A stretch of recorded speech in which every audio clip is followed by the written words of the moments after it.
নমস্কার বন্ধুরা, আমি মৌমিতা আর Moumita dream kitchen and blog চ্যানেলে সবাইকে স্বাগত আর অনেক অনেক ভালোবাসা জানিয়ে শুরু করছি আমার আজকের ভিডিও। তো বন্ধুরা, সকাল সকাল ঘুম থেকে উঠে পড়েছি আর আমার সকালের মোটামুটি কাজও হয়ে গিয়েছে। এখন স্নান করে চলে এসেছি ঠাকুর ঘরে। তো ঠাকুরের এই বাসন টাসনগুলো মেজে রেখেছিলাম আর এই দেখো আমাদের গাছের কত সুন্দর সুন্দর ফুল ফুটেছে, সেগুলো তুলে নিয়েছি। তো পুজো দিতে প্রায় স্নান টান সেরেই আমি চলে এসেছি একদম ঠাকুর ঘরে। এই তো চন্দনটা বেটে নিচ্ছি। তো এই দেখো ভোলেনাথ বা শিবলিঙ্গকে সুন্দর করে সাজিয়ে নিয়েছি। তো এই কড়ি ফুলগুলো আমার গাছের কড়ি ফুল, আর সকাল সকাল ফুল তুলতে কিন্তু ভীষণ ভালো লাগে। তো বন্ধুরা দেখো, আমার পুজো এদিকে কমপ্লিট হয়ে গিয়েছে আর আমি ঠাকুরের চরণে ফুল দিয়েছি, প্রসাদ দিয়েছি, ধূপধুনো প্রদীপ জ্বালিয়ে দিয়ে আমার পুজো কমপ্লিট করেছি। তো আজ হচ্ছে আমার জীবনের একটা বিশেষ দিন। তো আমরা মেয়েরা কিন্তু কখনোই আমাদের জীবনের এই বিশেষ দিনটাকে ভুলতে পারি না, তাই না বন্ধুরা? তোমরা কি পারো ভুলতে? তো সেজন্য কিন্তু ভগবানের আশীর্বাদটা খুব বেশি প্রয়োজন। তো বন্ধুরা, এখন কিন্তু বেলা গড়িয়ে গিয়েছে আর এখন প্রায় বিকেল 4টের মতো বাজে। আর দেখো কিচেনে কতটা রোদ জানলা দিয়ে আসছে। মানে সকাল সকাল রান্নাটা কমপ্লিট করে নিতে হয়, না হলে না পরের দিকে এতটাই রোদ যে আর কিচেনের দিকে ঢোকাই যায় না, এতটা রোদ পড়ে কিচেনে। তো আমাদের সকালের খাওয়া দাওয়া মানে দুপুরের খাওয়া দাওয়া কমপ্লিট হয়ে গিয়েছে আর আমি এখন বিকেল থেকেই শুরু করলাম আজকের এই স্পেশাল দিনের জন্য প্রস্তুতি। তো স্পেশাল দিনে কি করব কি করব না, কি রান্না বান্না করব, এই সব তো অনেক কিছুর আমার মাথার মধ্যে ঘুরঘুর করছে। তো প্রথমেই শুরু করলাম কেকটা দিয়ে।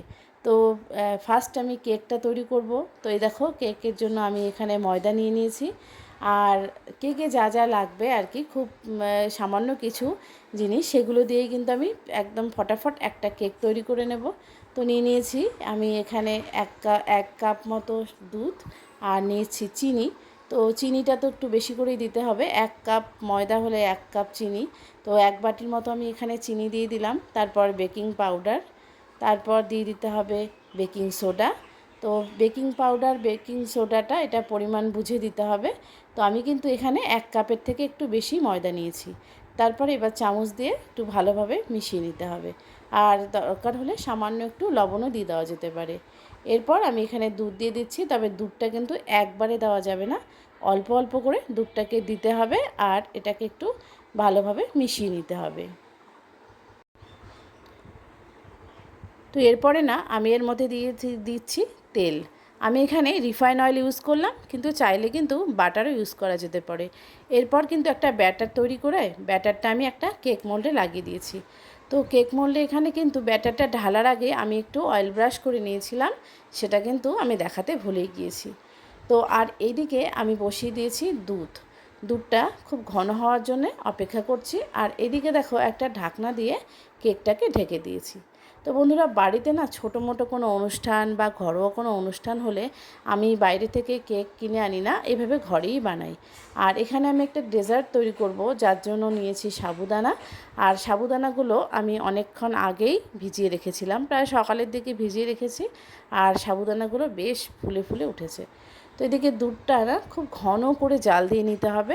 তো দুধটা দেখো ঘন জাল দেওয়া হয়ে গেলে এর মধ্যে সাবুদানাগুলো দিয়ে দিতে হবে।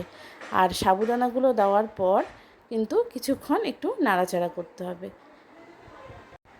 এরপর আমি ওখান থেকে 1 হাতা মতো একটু গরম দুধ আলাদা করে একটা বাটিতে নিয়ে একটুখানি কাস্টার্ড পাউডার, প্রায় 1 থেকে 2 চামচ মতো কাস্টার্ড পাউডার গুলে নিয়েছি।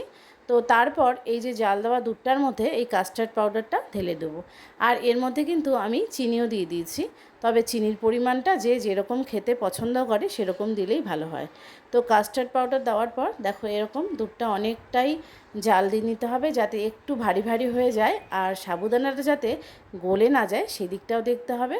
তো দেখো আমার জাল দেওয়া হয়ে গেছে, এখন আমি গ্যাসটা অফ করে ঠান্ডা করে নেব। তো সাবুদানা এদিকে ঠান্ডা হচ্ছে আর আমার এই ফ্রিজের যে উপরে কাভারটা আছে সেটা নোংরা হয়েছিল, সেটাকে আজকে ধোয়া হয়েছে। তো কাভারটা পাড়া হয়নি, তো ফ্রিজের উপরে কাভারটা এইভাবে আর কি পেতে নিচ্ছি। তো হয় না মাঝে মাঝে কিচেনে আসলে কিন্তু চোখে পড়ে যে এই জিনিসটা নোংরা হয়েছে, ওই জিনিসটা নোংরা হয়েছে। তো দেখো আমি এই ফুলগুলোকেও ধুয়ে নিয়েছি। তো যে কোনো স্পেশাল দিন আসার আগে কিন্তু ঘরবাড়ির সমস্ত কিছু একটু পরিষ্কার পরিচ্ছন্ন থাকলে ভালো লাগে, আর পরিষ্কার পরিচ্ছন্ন থাকলে নিজের মনটাও কিন্তু খুব ভালো লাগে। আর ফুল আমার ভীষণ পছন্দের জিনিস, ফুল সাজাতে ভালোবাসি, তাই যে কোনো জায়গায় ফুল বা গাছ আমার ভীষণ ভালো লাগে। তো দেখো বন্ধুরা, আজকে আমি কি কি রান্না করব সেই সব জিনিস আমি আগের দিন বাজার করে নিয়ে এসেছি। তো আমি সব কিছু নিজে হাতে বাজার করে নিয়ে এসেছি আজকের এই দিনটার জন্য, যে আমার মাস্টারমশাইকে আমি সারপ্রাইজ দেব বলে। তো এই যে আমি কিচেনে এসেছি, আর এই যে আমার মেয়ে এখন ভুট্টা পোড়া দিচ্ছে। ও হচ্ছে ভুট্টা খাবে, তো ওর খেতে ইচ্ছে করছে। তো মেয়ে কি করছে, ওর পড়াশোনার ফাঁকে ফাঁকে ও ওঠে, উঠে ও একটু দেখে আমি কি করছি, আমি কি করছি না। তো এই আর কি। আর আজকে বাড়িতে কিছু, তো আজকে কি কি রান্না হবে চলো তোমাদেরকে শেয়ার করি। তো চিলি চিকেন হবে, আর এখানে মাছ নিয়েছি, হবে পটল পোস্ত, টমেটোর চাটনি, আর এখানে কিছুটা পেঁয়াজ আদা রসুন সুন্দর করে কেটে দিয়েছে আমাদের গৌরী।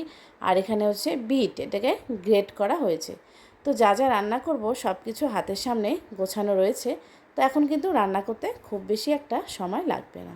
তো আমি এদিকে ফ্রাই প্যান গরম করে, ফ্রাই প্যানে তেল দিয়েছি, আর এখন শুরু করলাম মাছ ভাজা। তো মাছটা ভাজতে অনেকটা সময় লাগে, আর মাছ ভাজতে ভাজতে এদিকে আমি আর এক সাইডে কিন্তু ডালও বসিয়ে দিয়েছি। তো ডালটা প্রেশার কুকারে সেদ্ধ করে নেব। তো বন্ধুরা, আজকে আমাদের অ্যানিভার্সারি 19 বছর কমপ্লিট হয়ে গেল। তো এই 19টা বছর কিন্তু কম না, অনেকগুলো দিন আমরা কমপ্লিট করলাম। আর আমার মাস্টারমশাই কিন্তু খেতে ভীষণ ভালোবাসে, তাই আজকে ওর জন্যে বিভিন্ন রকমের রান্না করব। তো ও খুব বাঙালি খাবারই পছন্দ করে, সেরকম আমার মেয়ে আমার হাজব্যান্ড এরা একদমই মানে নন বেঙ্গলি খাবার বা ধরো এই যে সবসময় যে ফাস্ট ফুড এইসব না, ওরা সাধারণ যে নর্মাল হয় আর কি, ভাত ডাল মাছ মাংস এসবই খেতে পছন্দ করে। তো তার জন্য আমি যেরকম ওরা পছন্দ করে সেরকমই রান্নাবান্না করছি। তো এদিকে মাছ ভাজতে ভাজতে আমার এদিকে ডালটাও কিন্তু হয়ে গিয়েছে, ওটা আর শেয়ার করলাম না। তো এখন আমি তৈরি করব চিলি চিকেন। তো প্রথমেই না চিকেনে লবণ হলুদ তারপর টক দই দিয়ে ম্যারিনেট করে রেখেছিলাম, এখন একটা ডিমের মধ্যে দিয়ে দিচ্ছি। তারপর আদা রসুনের পেস্ট, জিরে গুঁড়ো, ধনে গুঁড়ো, লঙ্কা গুঁড়ো এগুলো সব দিয়েছি। এখন একটু বেকিং পাউডার আর একটু কর্নফ্লাওয়ার দিয়ে আমি কিন্তু ভালোভাবে একটু মিশিয়ে নেব। চাইলে এখানে কিন্তু একটু ময়দাও অ্যাড করা যেতে পারে, তাতে কি হয় বাইন্ডিংটা ভালো হয়। তো তারপর না এটাকে একটু কিছুক্ষণের জন্য রেস্টে দিতে হবে, মানে কিছুক্ষণ একটু ঢাকা দিয়ে তারপর রেখে দিতে হবে। তো এইদিকে দেখো মাছগুলো পুরো প্রায় ভাজা হয়ে গিয়েছে, এখন আমি মাছের জন্য গ্রেভিটা তৈরি করব। তো আমি এখানে গোটা জিরে ফোড়ন দিয়ে দিয়েছি পেঁয়াজ। তো পেঁয়াজটা একটু ভালো করে ভাজতে হবে। তো জিরে ফোড়ন দেওয়া হয়ে গিয়েছে আর পেঁয়াজ ভাজা হচ্ছে, আর এদিকে আমি দিয়ে দিয়েছি টমেটো। তো পেঁয়াজ আর টমেটোটাকে খুব ভালোভাবে কিন্তু মিশিয়ে নিতে হবে। তো তারপর যে বাকি মশলাগুলো সেগুলো হচ্ছে এই লঙ্কা গুঁড়ো, জিরে গুঁড়ো, হলুদ, ধনে গুঁড়ো। তো সেই পেঁয়াজ আর টমেটোটা একটু ভালোভাবে কিন্তু ভেজে নেওয়ার পর এই মশলাগুলো আমি এর মধ্যে অ্যাড করে দিচ্ছি। তো যেহেতু গুঁড়ো মশলা, তো সেই তখন দেওয়ার সময় কিন্তু গ্যাসের আঁচটাকে লো ফ্লেমে রেখে তারপর কিন্তু এইভাবে কিন্তু দিতে হবে। আর এই সময় একটু জল দিলে ভালো হয়, তাহলে কিন্তু মশলাগুলো পুড়েও যাবে না। তো বন্ধুরা দেখো, এই যে এই দিকের কড়াইয়ে কিন্তু আমি তেল দিয়ে দিয়েছি, আর এখন কিন্তু এই পটলগুলোকেও ভেজে নিতে হচ্ছে। তো দুই দিকে রান্না চলছে আর কি, না হলে কিন্তু কমপ্লিট করাই যাবে না। তো এই দেখো মাছের মশলাটা সমস্ত গুঁড়ো মশলা সামান্য জল দিয়ে একটু কষিয়ে নিলাম। তারপর আমি এখানে 2 থেকে 3 চামচ টক দই দেব। তো টক দই দিয়ে কিন্তু ভালোভাবে কষিয়ে নিতে হবে। তো দেখো টক দই দিয়ে কিন্তু খুব ভালোভাবে কষিয়ে নিতে হবে। তো তখন না আমি কথা বলছিলাম, কিন্তু যাই হোক খুব স্লো এসেছিলো বলে আমাকে পরে আবার ভয়েস দিতে হচ্ছে। কিন্তু এই সময়টা না খুব নজর রাখতে হবে যাতে লেগে না যায় বা পুড়ে না যায়। আর টক দই দেওয়ার পর কিন্তু কনস্ট্যান্ট নাড়াচাড়া করতে হবে। আর টক দই দেওয়াতে এর কালারটাও কিন্তু খুব সুন্দর আসে, গ্রেভিটা আর কি খুব ভালো আসে। আর দেখো পটলটা না যখন ভাজবে তখন কিন্তু হলুদ দেবে না, তাহলে কিন্তু, আর হলুদ দিলে পটলটা খুব তাড়াতাড়ি ভাজা হয় না। তো পটলটা হলুদ ছাড়াই শুধুমাত্র লবণ দিয়ে তেলে ভাজতে হয়। তো এই দেখো সমস্ত মাছগুলো আমি দিয়ে দিয়েছি, আর উপর থেকে দিয়ে দেবো 2 থেকে 3 চামচ টমেটো সস। তো এখানে কিন্তু গরম মশলা দিচ্ছি না, শুধু টমেটো সস দেব। আর এদিকে পটলগুলো ভাজা হয়ে গেছে, পটলগুলোকে নামিয়ে নিচ্ছি। তো পটলগুলো নামানোর পর ওই কড়াইয়ে তেল দিয়ে তেল গরম করে আমি যে চিকেনগুলোকে রেখেছিলাম ম্যারিনেট করে আর কি, চিকেন পকোড়াগুলো, সেগুলোকে এবার ফ্রাই করে নিতে হবে।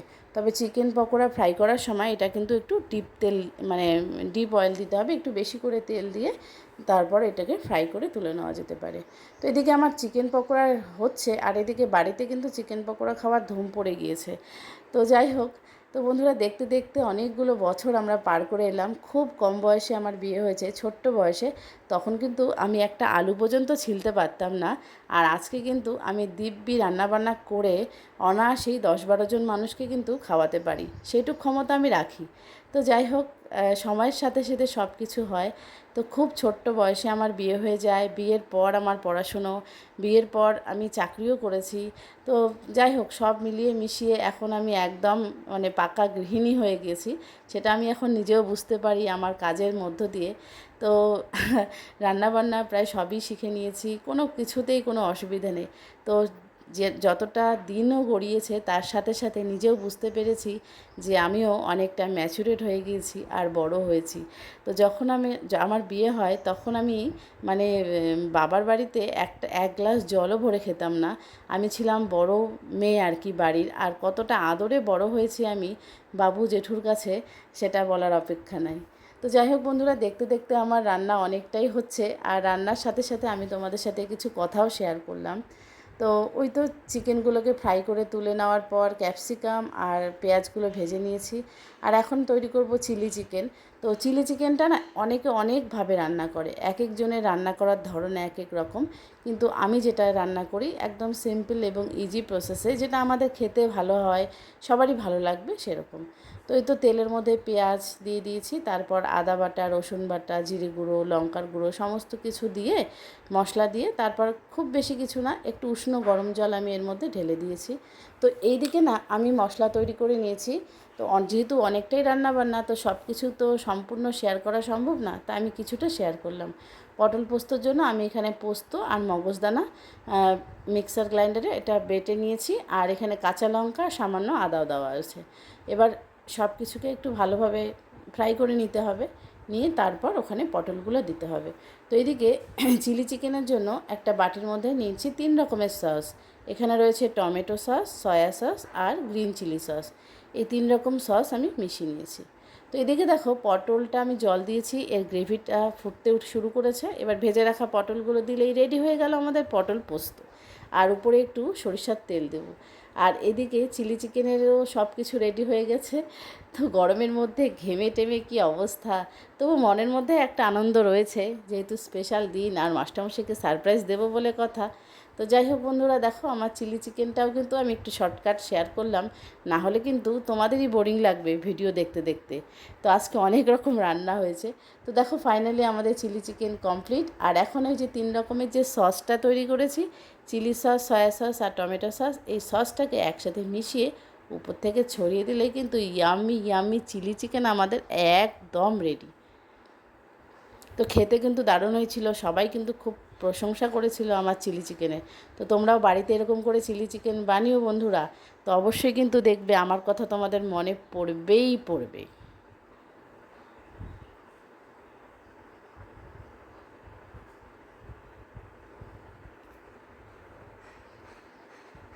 হুম হুম হুম এই দিকে তো আমাদের চিলি চিকেন রেডি হয়েছে। আর চিলি চিকেনের গন্ধ শুনে ছুটে চলে এসেছে আমার মেয়ে। তো মেয়ে পড়াশোনা করছিল, ও বলছে মা আমি গন্ধ পাচ্ছি। তো তো ওকে আবার প্লেটে করে আমি খেতে দিলাম। তো আমার যে কোনো রান্নাই প্রথম টেস্ট করবে হচ্ছে আমার মেয়ে। তো এই দেখো, ও এখন চিলি চিকেন খাচ্ছে আর বলছে ভীষণ টেস্টি হয়েছে। ও বাড়িতে কিছু রান্না হলে সবার আগে ও টেস্ট করবে। তো বন্ধুরা, এইদিকে রান্না শেষ। এখন হচ্ছে আমি ওই যে বিটটা যে নিয়েছি, গ্রেট করা বিট, আর ওখানে কিন্তু আলু, সেদ্ধ করা আলু, তো একসাথে ওটাকে ভালো করে মেখে এখানে জিরে গুঁড়ো আর লঙ্কা গুঁড়ো, লবণ আর হলুদ, তো সব কিছু দিয়ে ওটাকে হাত দিয়ে মেখে নেব। তো এটাকে কিছু দেওয়ারই দরকার হয় না সত্যি কথা বলতে। তো যাই হোক, সামান্য একটু কিন্তু ওখানে আমি চালের গুঁড়ো অ্যাড করেছি। এবার হাত দিয়ে আমি ফ্যানের নিচে বসে আমি এরকম করে পকোড়ার আকারে সেট করে নিলাম। এটা কিন্তু একটা দেখতে ভেজ চপ কাবাবের মতো হয়।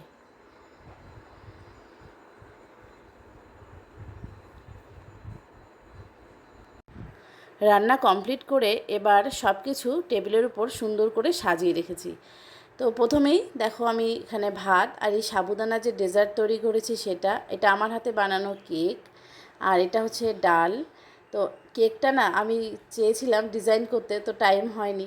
আর এদিকে পটল পোস্ত, চিলি চিকেন, আর এখানে ফ্রুটস, তো বেদানা, আঙ্গুর, ওখানে টমেটোর চাটনি আর মিষ্টি। আর এদিকে কিছুটা ঘরে তরমুজ ছিল, সেটাই কেটে নিয়েছি, আর স্যালাড, লেবু, আর এই যে মাছের কারিটা। আর এই হচ্ছে আমাদের কি বলবো, এটাকে তোমরা ভেজ চপও বলতে পারো, কাটলেটও বলতে পারো। তো যাই হোক, সেই জিনিসটাই আর কি। এটা কাবাবও হয়, খুব সুন্দর খেতে, ভীষণই ভালো হয়।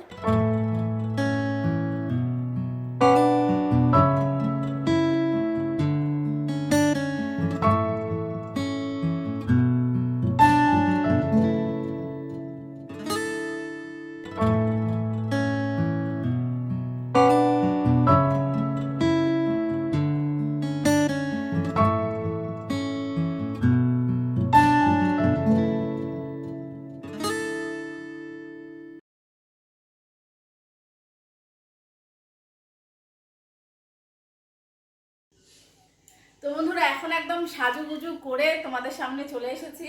তো আজকের এই ব্লগটা, এটা আর কি খুব ইচ্ছে ছিল, অনেক দিনের ইচ্ছে ছিল বলতে পারো, যে আমি আমার বিয়ের বেনারসিটা পরবো। আসলে কি হয়, এই বিয়েতে লাল টুকটুকে এরকম বেনারসি দিয়েছে, যেটা পরে না কারো অনুষ্ঠানেও যাওয়া যায় না, তো একদম নিজের বাড়ি ছাড়া হয় না। তো আমি হয়তো বিয়ের দিনই পরেছি, আর তারপর একদিন পরেছি, সেটা হচ্ছে আমার একটা বান্ধবীর বিয়েতে, তারপরেই আজকে প্রথম পরলাম। তো সেই কত বছর আগের বেনারসিটা আবার পরলাম আজকে। তো অ্যানিভার্সারির জন্য কেমন লাগছে তোমরা কমেন্ট করে জানিও। আমার এই বোন, এটা হচ্ছে আমার বোন প্লাস বন্ধু। তো ও হচ্ছে খুব মিষ্টি একটা মেয়ে। তো দিদিও খুব মিষ্টি। ওকে আমি শুধু একবার বলছি যে আসো, আমি ওকে কিছুই বলিনি আজকে কি বা কিসের জন্য। ও কিন্তু সুন্দর চলে এসছে, আমি খুব খুশি হয়েছি। তো এদিকে তো আমার টেবিলে সব কিছু সাজানোই রয়েছে, খাবার দাবার। তো যতটা পেরেছি চেষ্টা করেছি সুন্দর করে সাজিয়ে গুছিয়ে এটাকে সার্ভ করব। তো আমি যে সাবুদানার যে ডেজার্টটা তৈরি করেছি, সেখানে না বেদানা দেওয়া হয়নি। তো ওটাকে এখন উপর থেকে একটু বেদানা ছড়িয়ে দিচ্ছি, যাতে দেখতে ভালো লাগে, আর অবশ্যই তো খেতে ভালো লাগবে।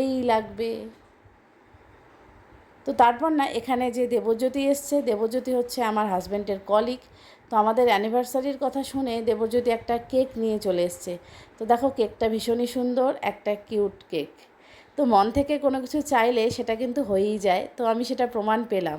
তো আমি কেক বানিয়েছি, কিন্তু সময়ের অভাবে আমি কেকটাকে ক্রিম লাগাতে পারলাম না, অথচ ক্রিমও আমার ফ্রিজে রয়েছে, তো সেট করতে পারিনি। ওটা আমার মনে একটু আফসোস ছিল যে আমি ক্রিমটা সেট করতে পারলাম না। কিন্তু দেবজ্যোতি কেক নিয়ে একদম হাজির। তো এদিকে আমার টেবিলটা খুব বেশি ডেকোরেশন করতে পারিনি, যাই হোক সিম্পলের মধ্যে সাজিয়েছি। এই যে আমার ছোটু দুষ্টুমি করছে, ছোটু কোথা থেকে ছোট উড়ে আসে।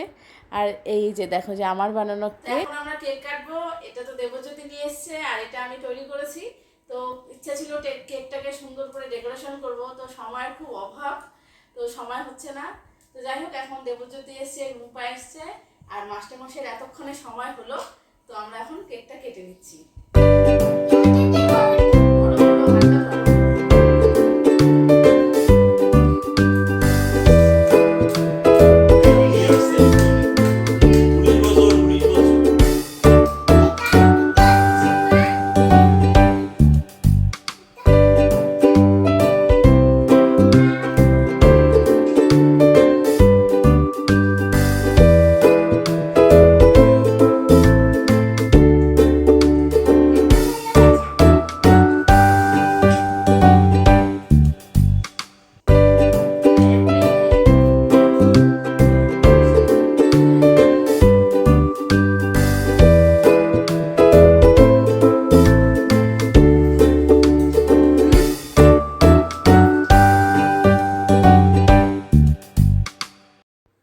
তো এখন বাজে রাত্রি 11টা, আর 11টার সময় কেক কাটা হচ্ছে, মানে আমার হাজব্যান্ড মেয়েকে পড়াচ্ছিল।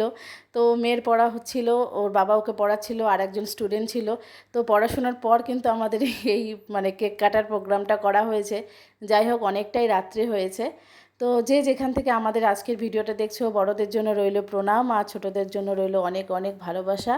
তো বড়দেরকে বলবো তোমরা অবশ্যই আশীর্বাদ করবে আমাদের জন্য, আমাদের আগামী দিনগুলো যেন আরও সুস্থ সুন্দর হয়ে ওঠে। তো ভগবানের কাছে আমার শুধু এটাই চাওয়া যে আমি যা চেয়েছি তাই পেয়েছি, আর কিছু চাওয়া পাওয়ার কিছু নেই। শুধু এটুকুই প্রার্থনা যেন আমরা সুস্থ থাকতে পারি, ভালো থাকতে পারি। তো এখন অনেকটা রাত্রি হয়ে গেছে, প্রায় 11:30 মতো বাজে। তো আমি ছেলেকে আগেই খাইয়ে দিয়েছি। তো রান্না টান্না কমপ্লিট করে আমার ছেলের খাওয়া হয়ে গিয়েছে, তো ও এখন ফোন দেখছে। আর এখন বসেছে দেবজ্যোতি আর আমার হাজব্যান্ড। তো ওদেরকে আমি খেতে দিচ্ছি। তো ওরা টেবিলে বসে খাবে না, কারণ টেবিলে আবার আমি সব কিছু গুছিয়ে রেখেছি জন্য ওরা বলছে যে না থাক, ওটা আর সরাতে হবে না, আমরা এখানেই বসে পড়ছি। তো ঘরটাকে একটু মুছে তারপর কিন্তু ওদেরকে খেতে দেওয়া হয়েছে। তো অনেকটাই রাত্রি হয়েছে, আর আমি শাড়ি টাড়ি খোলারও সময় পাইনি। তো শাড়ি পরেই আর কি ওদেরকে খেতে টেতে দিচ্ছি। তো এই যে ওরা দুজন খেতে বসেছে, আবার বলছে ভালো হয়েছে, খেয়ে দিয়ে আবার কমেন্টও করছে। তো যাই হোক, খাওয়া দাওয়া কমপ্লিট করুক, তো আবার দেখা হচ্ছে।